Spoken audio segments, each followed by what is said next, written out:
বয়স বাড়লেই হাঁটুতে ব্যথা, পায়ে ব্যথা, কোমরে ব্যথা, সবারই এক সমস্যা। কেউ ট্রেনে উঠতে পারছে না, কেউ বাসে উঠতে পারছে না, ঘরে ঘরে মা, জেঠিমা, কাকিমা সবারই সমস্যা, বয়স্কদের তো আরই। সবার ভরসা ক্যালসিয়াম। ডাক্তারও ক্যালসিয়াম দিচ্ছে, আবার কেউ আছে যারা নিজেরাই হাতে পায়ে ব্যথা, 30 বছর বয়সের পর থেকে ক্যালসিয়াম। এখন বেশি বয়স হতে লাগছে না, বিশ্বাস করুন, ইয়াং মানুষদেরও সমস্যা। এইবার বলি, আজকের টপিক হচ্ছে ক্যালসিয়াম এবং তার সাথে সাথে আরেকটা গুরুত্বপূর্ণ নিউট্রিয়েন্ট। নমস্কার, আমি কনসালটেন্ট ডায়েটিশিয়ান জনরানী। এই ভিডিওগুলো কিন্তু এক প্রকার নিউট্রিশন এডুকেশন দেওয়ার জন্যই ডায়েটিশিয়ানরা করে থাকে, যে মানুষ যাতে সঠিকটা জানে ঘরে বসে।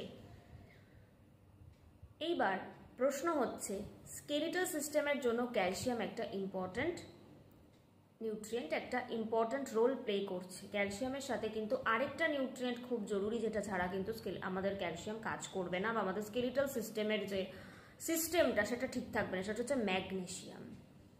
এইবার সবার প্রথমে মানুষ বলবে ম্যাগনেসিয়াম কি করে না করে দরকার নেই, আগে বলুন ম্যাগনেসিয়াম কিসে পাওয়া যায়। একটা ছোট্ট ফুড যেটা থেকে আপনি প্রচুর মাত্রায় ম্যাগনেসিয়াম পাবেন সেটা হচ্ছে কি, পাম্পকিন সিড। হ্যাঁ, কুমড়োর বীজ, যেটা আমরা ছোটবেলা কিন্তু কুমড়োর থেকে আমরা বেসিক্যালি করতাম।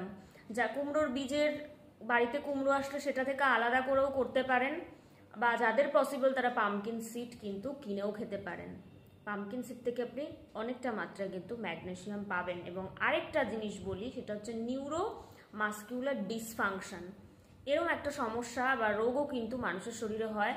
এটা যদি কারোর দেখা দেয় তাহলে বুঝবেন যে সেই ব্যক্তির কিন্তু ম্যাগনেসিয়াম ডেফিসিয়েন্সি আছে, কারণ ম্যাগনেসিয়াম ডেফিসিয়েন্সির ফলেই কিন্তু এই নিউরোমাস্কুলার ডিসফাংশনটা হয়।